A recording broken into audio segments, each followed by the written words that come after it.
My name is Brendan Coyle. I'm with High West Distillery.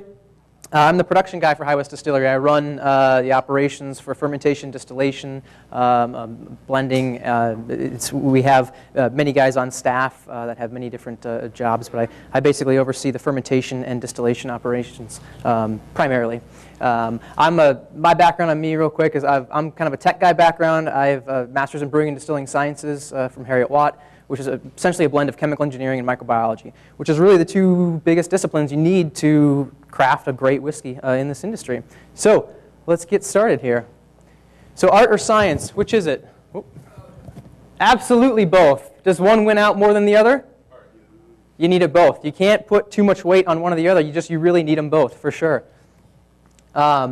There are all kinds of fundamentals that we need in the science industry to make great decisions to craft whiskey. So you want to make a whiskey, you want to make a bourbon, or you want to make a rye, you want to design it off the still so it's going to be at optimal maturity in 6 years, or optimal maturity in 8 years, or optimal maturity in 2 years. You can do that. You can do that by making the right decisions up front if you know the fundamentals in the science. So we have a lot of grains that we work with in the US and overseas. Essentially, what is a whiskey? It's just a distilled fermentation from grain. We're just like a beer, essentially. Two big differences: no hops, and the grain stays in. At least the grain stays in American whiskeys. As we all know, Scotch malt whiskeys are a little bit different. They take a step where they filter the grain out prior to fermentation and distillation, which is a pretty big deal, and it has a lot to do with the character of their whiskeys for sure. But other than that, it's just beer. It's interesting he chose Budweiser in this one. Why didn't he go for the old style?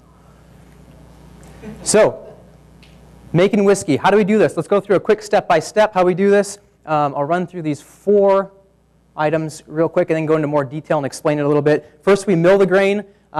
We are looking for a starch inside that grain, and that's what we're going to convert to sugars, and then we're eventually going to get alcohol from. That's what the yeast needs. The sugars are the yeast food. We go on to mashing, converting the grain starch to sugar. That's an enzymatic process, and I'll explain in a second where we get those enzymes from. There's several different ways you can do that. Fermentation is where the yeast converts the starches to alcohol, or excuse me, the sugars to alcohol and carbon dioxide. And then we go through distillation, and distillation is essentially basically you're boiling the beer, you're evaporating or boiling off these compounds, and you're capturing these compounds, and they all come off at different temperatures. So it's kind of important how you run the still. So start here first with milling. This is just a basic kind of a breakdown of a mill. This is a hammer mill. This is what American distillers like to use the most, really, because of our grain in process. We don't filter the grain out.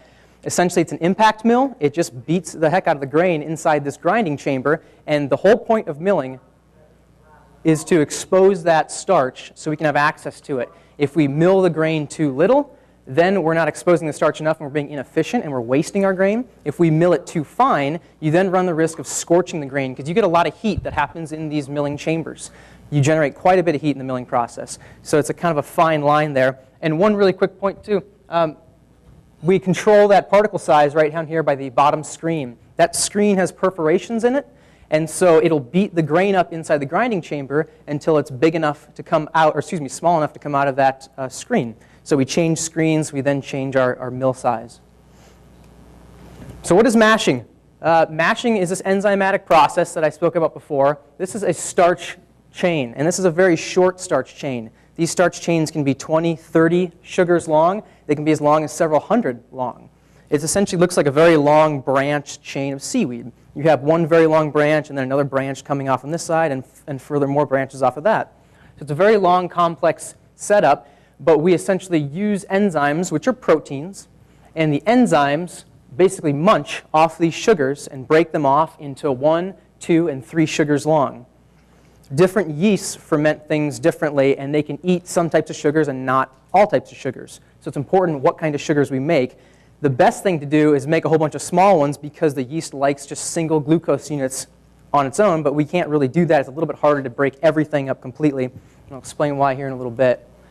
So yeast is this amazing organism. Anytime I do something like this, I tell everybody what is pretty much the coolest thing I know about yeast. It's an unbelievable organism. Yeast has the potential to intake its entire mass of glucose, so it's food. It can eat its entire mass of food and convert that sugar into carbon dioxide and ethanol. Of course, the ethanol is what we're after. Its entire mass, convert it, and emit it back into its environment in a single second. So that's like you eating your body weight in food and digesting it in a single second. It's an unbelievably efficient organism. So the next step, distillation. We go through this fermentation. The fermentation lasts anywhere from about 3 to 5 days. That's a typical fermentation for American and Scotch distillers. You choose your fermentation time based on kind of what you want to do in your fermentation. And I'll get to that when we talk about bacteria here in a second. In the distillation process, we are separating compounds based on their volatility or their boiling point. The two big ones up there, water and ethanol. That's what we're after. Ethanol is the big one. You need to have water come over in the process as well because you have a whole bunch of flavors and aromas that exist between this range and just underneath ethanol as well. So these are sea level. This is what we're at right here, 212, 173.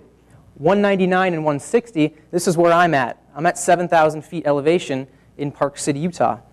As you go up in elevation, your atmospheric pressure drops, so your boiling points then drop as well. So we operate in a different spectrum than the majority of distillers out there because there's not that many distilleries that are at 7,000 feet or above in elevation. And so that's kind of an interesting thing to point out that's different about us up in the mountains. Does that save on energy costs? Technically, yes, but you wouldn't realize it. You wouldn't be able to measure that at the end of the year, that's for sure. It just wouldn't happen. And then after distillation, of course, the sexiest thing about distilling, maturation. Everyone has these wonderful images of walking through the rick house and the smells and the aromas, and the whiskey lays down to sleep for an indefinite amount of time, who knows, and eventually comes out. But that's the real sexy part of distilling. But to be honest, I'm going to talk to you about the less sexy part of distilling today, the science behind it. So before we get to the barrel, we receive our flavors and aromas from 5 main places in our process: grain, mash fermentation style, yeast bacteria, and distillation style. There's many, many details within these 5, but this is simply as you can break it down. So first of all, the grain, and what we're known for, rye. We are a rye distiller. We love our ryes. You've got some beautiful ryes in front of you, and we'll get to them here in a second. Rye, it tends to have that kind of spicy clove, mint, rosemary, cedar presence going on. Really fun to work with. Oats, think breakfast cereal, vanilla. We have an unaged oat whiskey that's also in front of you that we'll taste first, since we kind of go from light to dark in the tasting. And then the other big one, kind of the rock star of the distilling world, is malted barley. It's the rock star because the traditional malt whiskey distilleries use it in Scotland. And it's also kind of the rock star because everybody needs a little bit of it, or everybody did need a little bit of it because of those enzymes. Think back to those starch chains that we were breaking up. We need enzymes to do that process, and malted barley has tons of it. It has quite a lot of enzymes in it. So mash and fermentation, grain in versus grain out. There's 2 different ways to do this, basically. I just want to talk a little bit further about it. The hammer mill will mill up our grain into a fine powder, basically like a coarse baker's flour, essentially, and you make a slurry that looks like that. So this is a corn slurry or a bourbon slurry. I think this is Buffalo Trace, if I remember correctly. Don't quote me on that. And so we make this slurry that stays in the process all the way through, from fermentation, distillation, all the way through. So it really changes our flavors that you get in the end. Now, grain out whiskeys, the way Scottish malt guys like to do it, they'll actually filter the grain out. So they will mill their grain much, much more coarsely and then put it through essentially a filter like this. This is Edwardhour right here. I believe it's still the smallest distillery in Scotland. And they will add in this water, mix up into a slurry, and then filter it out. There's a filter on the bottom of this mash tun here. And it's just kind of a perforated bottom, a stainless steel perforated bottom. So what is the difference with this? Well, again, your flavors change quite a bit. One on the yeast side and one on the distillation flavor side. On the yeast side of things, yeast will ferment very differently in a high solids environment. When you get it in the presence of high solids, and it could be as much as 20, 25, 30% grain matter in that water. And so it begins to kick off different flavors, like different alcohols. We have ethanol, which is the one we're after, but we also produce alcohols such as methanol, and we produce butanol and propanol on very small concentrations of these other alcohols. Those tend to rise slightly when you get into a high solids environment. And then the reverse of that, the esters drop. Does everyone know what an ester is in here? An ester is a compound that is essentially like a fruity flavored compound. It's a compound that the yeast will create, and there's a whole bunch of different types of esters. Very, very complex topic. But generally speaking, esters come across as a fruitiness. These are the big ones I put up on here because this is what a lot of the yeast strains that I use kick off. I have 3 yeast strains that I use just for rye whiskey alone at our distillery. They're very radically different yeast strains. One's kind of a typical distiller strain. A couple others are brewer strains, and they're kind of some interesting brewer strains. One produces just kind of plum all the way on the ester profile. One's very much cherry, and the third one actually has all 3 of these things. It's my most complex yeast strain. It's also the most fun to play around with by far and away. But the unaged rye that you're looking at in front of you right now, it has all 3 of these yeast strains in it at different concentrations. So I'll do 3 different rye whiskeys. Everything will be exactly the same, except I'll change the yeast strain. And I put together something else here. We don't have it tonight, obviously, but at other seminars, I've had 3 different yeast strains lined up in a row. So you can actually smell the difference between every single yeast strain. It's quite dramatic. So bacteria. Bacteria is in every fermentation at every distillery. It's just at different levels. We want bacteria in the fermentation. It's important for us, but you don't want too much of it. We must control it. It adds complexity, interest, more depth, some general impressions that you'll get from bacteria in the process are right there. But what I've found in some of my fermentations in rye is that when I notice my bacteria levels getting too high, I'll get this really lemony influence in the distillate. It's very, very interesting. It's almost kind of like a lemon oil, like from the rind of an oil, or from the oil from the rind of the lemon. So we must control it. It comes into the process on the outside of grain, just like you have bacteria and yeast on the outside of grapes in the field. Wine producers talk about it all the time. It's very different regionally where you go in the world and where you harvest your grain, just like where you harvest your grapes in the world. The bacteria profiles and everything are very, very different. And yeah? When you say control it, do you add preservatives to the grain before fermentation to minimize bacterial load? No, it's more controlling the amount of yeast and the type of yeast that you run in the fermentation, the temperatures that you run your fermentation at for speed. Sometimes you want to get through the fermentation faster. You control the health of the yeast so the yeast can kind of take over immediately in the fermentation and dominate. And where you buy your grain. There's a huge difference between the cleanliness of grain out there. We just ran through some trials actually at the distillery where we were looking at grains from the Dakotas, Minnesota area, Canada, and as far away as Eastern Germany. And they were radically different in the cleanliness of the grain and the bacterial load that was brought in on the outsides of the grains. And that it doesn't just change, it's not just locked into a region. You can have different weather patterns across the world that affect this greatly every single year. So every harvest season we're looking at where to get our grain from next. It's kind of all the big guys are. It makes a big difference. So let's talk about distillation style here. In front of you on your far left you have a silver oat and a silver rye. The difference between these two is light whiskey versus straight whiskey. So distillation style varies like this in the US. We'll just talk about this first and then we'll get into Scotland. On the lower end of the spectrum, when you distill off a beer, when you distill this beer into a whiskey, it comes off at a much, much higher strength than you would ever drink it at off the still. When you operate in that 0 to 160 proof range, so it can come off the still as high as 160 proof, you're a straight whiskey. All the bourbons you love and the rye whiskeys, those are all straight whiskeys. Most famous by far are the straight whiskeys in the US. Now when you get above 160, you now operate in a range that's called light whiskey. You go from 160 up to 190. And it's not light because it's lower calorie or something like that. They tried to introduce light whiskeys in the late 70s, early 80s, I believe, and it just bombed because everyone thought it was some kind of a low-calorie whiskey. No one knew how to drink it. They didn't know what to do with it. It was a complete misconception. But light just means the flavors are toned down. Now, when you get above that light whiskey spectrum, now you're a vodka. So the only difference between a whiskey and a vodka, if you're comparing them as closely as possible, is the distillation strength. Once you get above 190, you're now a vodka, and you have very, very little flavor and aroma in there whatsoever. That's what vodkas are. So let's go ahead and do some tasting. Start with your far left, which is the silver oat. And this is a 40% alcohol light whiskey that we put together, and we are aging it right now as well, but we had a lot of fun with it, making an unaged whiskey that's great for sipping and great for cocktails as well. The cocktail center, I mean, the bartenders love it here because it's a... People like these white whiskeys, or is there demand for it? There is, yeah. Yeah. This is probably about 10 to 15% of my production off the still is this product right here. So this is an example of a light whiskey. If you go to the next one over, the unaged rye, very, very different. Hugely different. And one word of caution here, the unaged rye that you're about to move to, it's higher percent alcohol. It's about 98 proof or so, as opposed to the 80 proof that you just had. So keep that in mind before you just dive into it.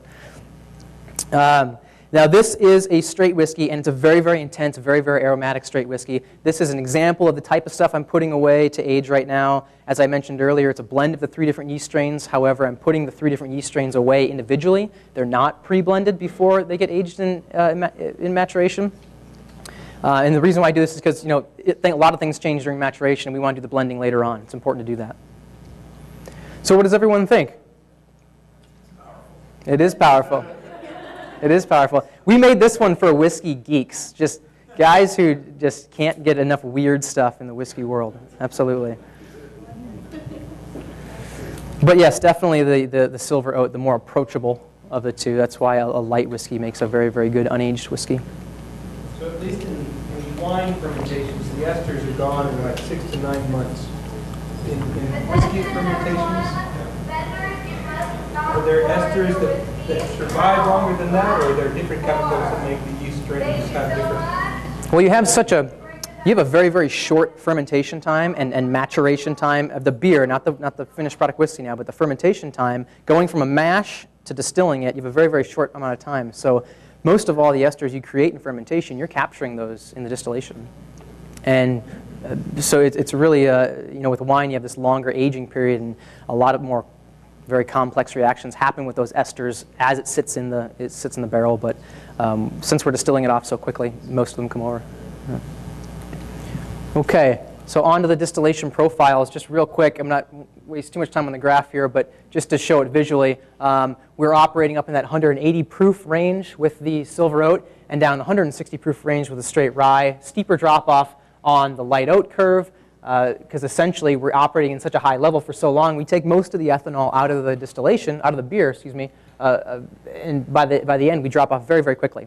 Whereas we run the straight rye a little bit faster, and it's at a lower level, so your bell curve is wider.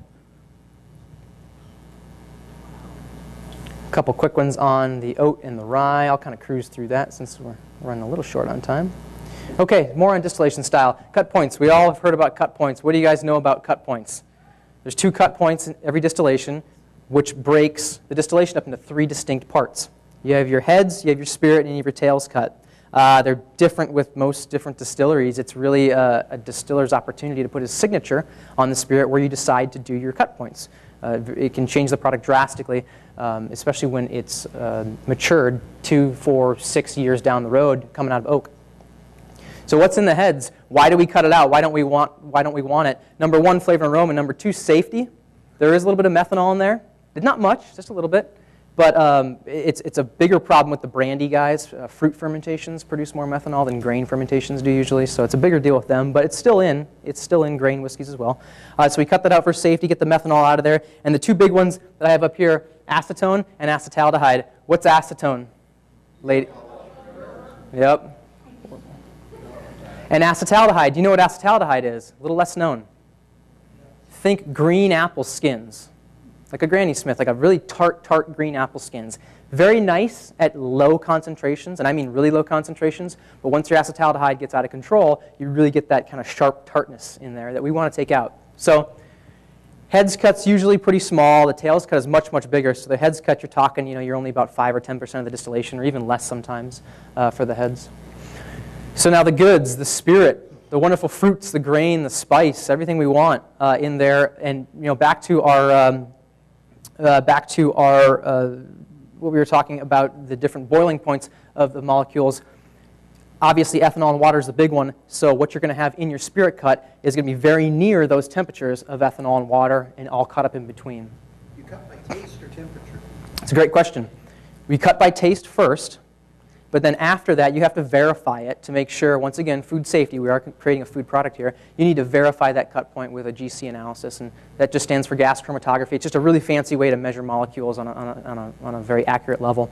We don't do that for every distillation, but you do it in the beginning when you're doing a product development. So before you put that last stamp of approval on that cut point, you need to make sure it's a safe cut point as well. But all the nasty stuff gets out before it starts tasting good. So that's kind of an easy one. Okay, onto the tails cut. The tails cut has a lot of the heavier stuff, the compounds that come over and have much higher boiling points than the ethanol in the water. This actually isn't a tails cut. This is a heads cut photo, but the tails cut looks very similar because it has that cloudiness. You have a lot of heavy compounds come over in the end, and they're so heavy that when you get them out of the presence of ethanol and you really dilute the ethanol down quite a bit, you can actually see it. It just forms a cloudy mist like that. It's from a Scotch whiskey distillery over there. Now, where do we make these cuts? That's the question that changes for every distillery all the way around, and you kind of already alluded to it with your question, but flavor and aroma really wins out on this one once you follow it up with making sure you're safe, essentially. The tails cut, there's not really a safety concern on the tails cut. It's really more flavor and aroma. And hangovers. And hangovers, yes. There are a lot of compounds in the tails that can get you. Does your flavor profile change after you make your cut? Like, is there a lot of variance? Absolutely, yeah. No, that's great that you bring that up because I don't really get into this during this seminar, but if you remember back to this, nope, whoop, I passed it. That one. We are a batch distillation. So we take one batch, it goes into the still, and that batch sits there and we distill everything off. So the batch is constantly changing because we're constantly taking things away from it.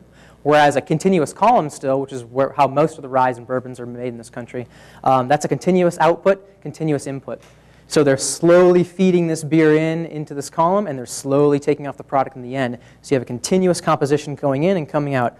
But we're a batch. The batch changes over time. So as we're changing in the distillation run, your flavors and aromas are changing drastically. You kind of do have a middle zone here where you kind of hang out and you have similar flavors and aromas coming off for a little while. But once you start breaking off the top of that bell curve, it changes pretty drastically, and especially down here.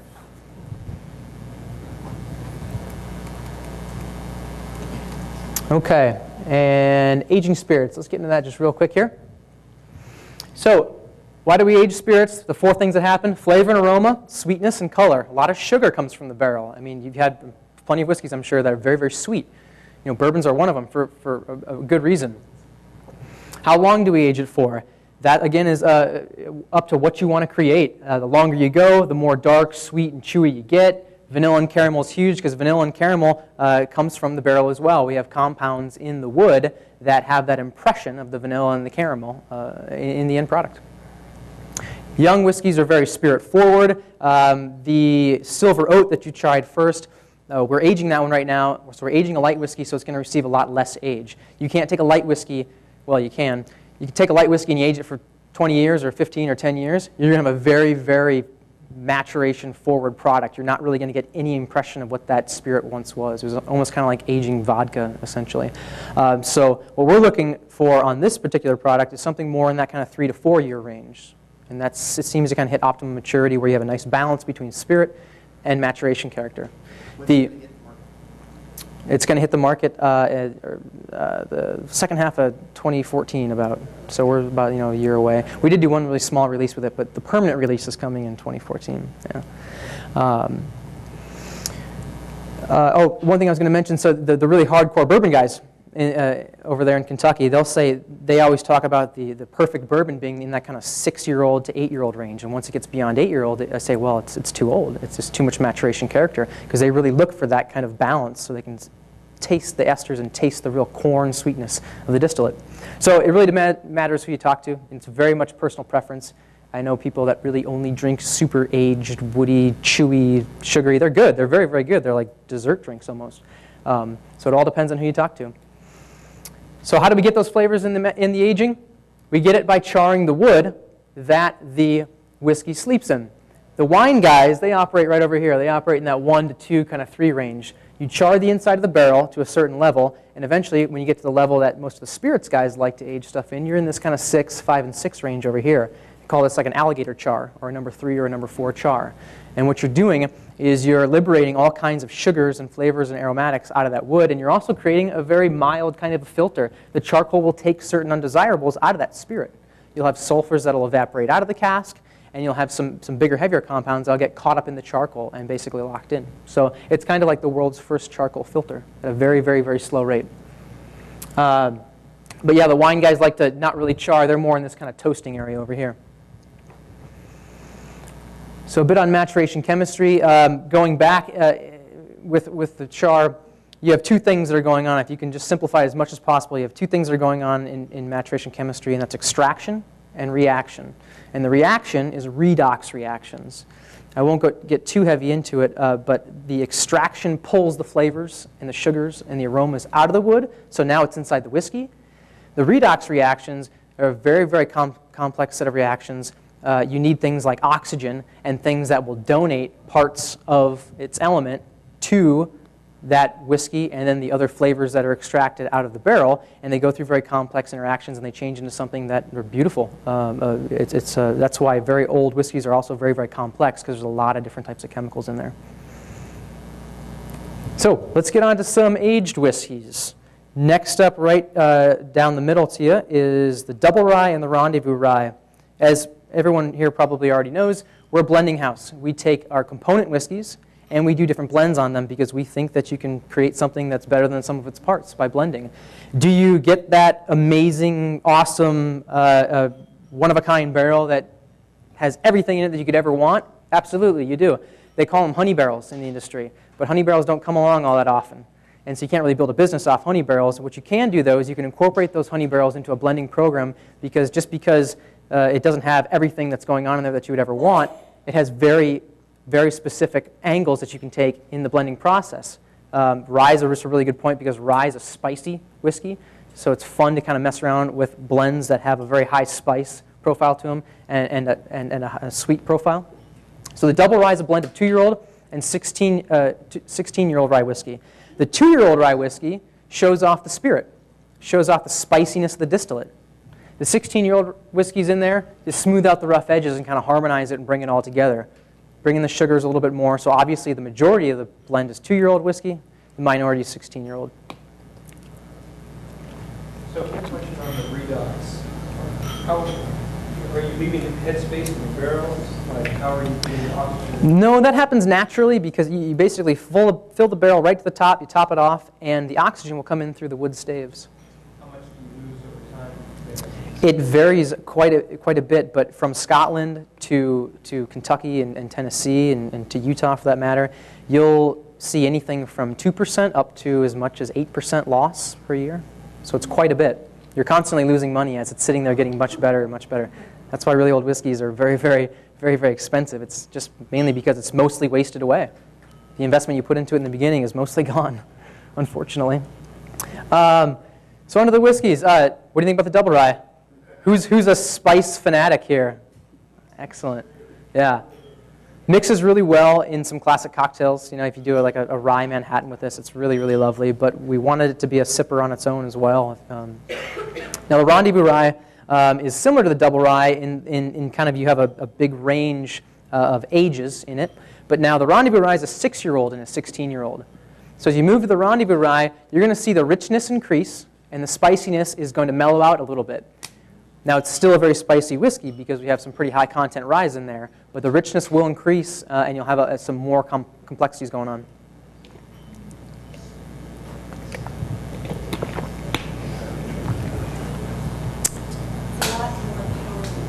A lot more powerful?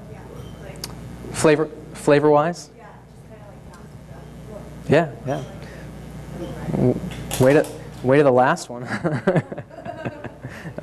So yeah, the Rendezvous was our first product to market and our most award-winning and most popular to date by far.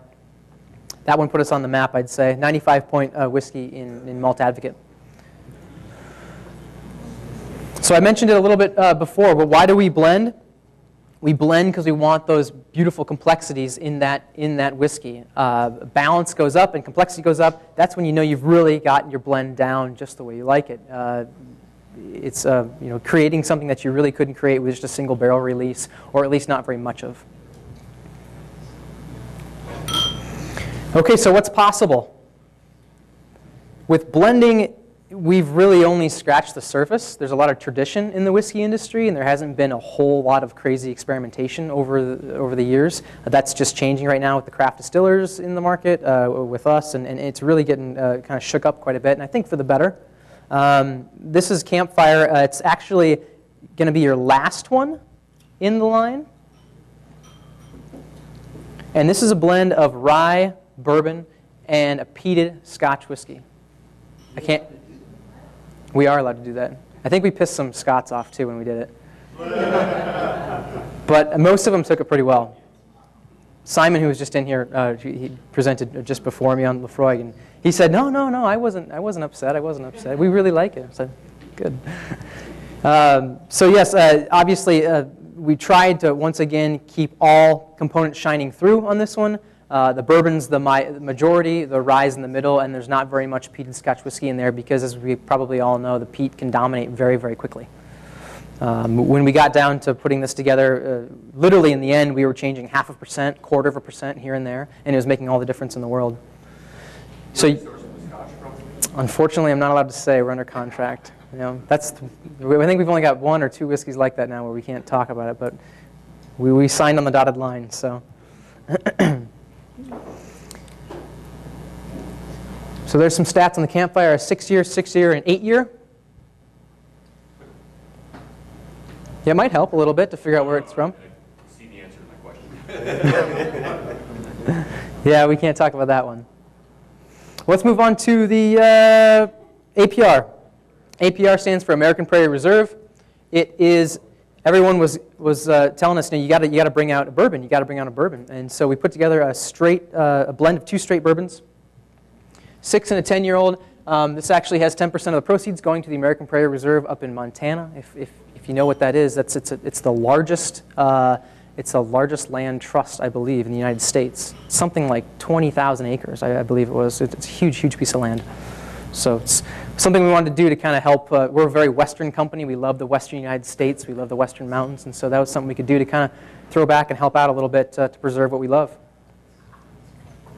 So you said that you get some resistance with the blending, and I assume that's because generally these blends are a little lower class or whatever you call it. But historically, they kind of had that rap. Yeah. This is fantastic for blends. Is there a lot that we can do this to? Is this the only including with the blending you're doing? They're starting to. I mean, you probably know about Compass Box. And they were before us by far, but Compass Box is a Scotch whiskey blender, and they're putting together some phenomenal blends, and they're using primarily, they're only using Scotch components, Scotch whiskey components, but they put together some lovely, lovely blends. But yeah, you should check it out. That's another really great one. And so yes, it's happening. More people are doing it. It's not really taken off huge yet, but it's really unique because all night I've been having too much bourbon. It's just too strong, and then I go to the Scotch, it really helps wash it away. It's all together all of a sudden. It's like everything you wanted right there. Yeah. So the American Prairie Reserve, a 6-year and 10-year-old bourbon. Obviously kind of the way bourbons are. They're chewier, they're sweeter, they're much softer and more approachable by far. Questions? I kind of cruised through a little bit fast just because we had the time constraint, and the time constraint actually had a liquor law stipulation to it, so I didn't want to piss anybody off. But yeah. All right. So I'm curious. I'm from Utah. Mm-hmm. What's it like being an acre of sanity in that state? I've always wanted to ask you that. You guys are doing good stuff. For that state. We have actually had a lot of enthusiasm and a lot of help from the state, to be honest.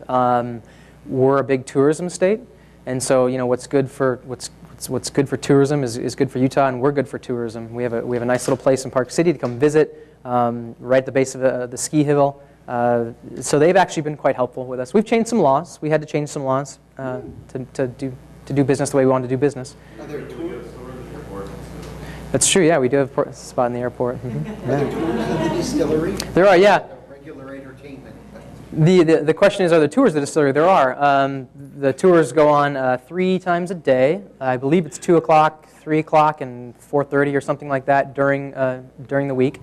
And then in the shoulder season, which is fall and spring for us because the ski resort's shutting down and we're kind of transitioning into summer and vice versa, we do drop the tours off to like 2 a day or 1 a day or something like that. But yes, they are free. There's no free tasting with them because they won't let us do that yet. We tried to get them to let us do that, but we can't give away free alcohol in Utah. So, but there's a tasting you can purchase, absolutely, which is a really nice flight through all of our stuff. Absolutely. And yes, the mailing list. We do have a mailing list. If you go to our website, you can get on the mailing list. And we also have a store locator to find out where we are. It's updated constantly for both on-premise and off-premise. Yeah? Say it again, I couldn't hear you. Yes, the Western... We plan on it, yeah. I really like... I'm a white spirit lover. I love white spirits. They're really, really delicious. Unaged whiskeys, unaged brandies, eau de vies. But yeah, we will still keep that. The aged version is called Valley Tan, and you'll see it in about 2014 or so. Yeah. These white spirits, they have such a strong smell to them. Is it derived from the yeast, or where does that come from? It is, yeah. In a white spirit like this, you're getting all that flavor and aroma from the yeast and from the grain, primarily. So back to this right here. Whoop.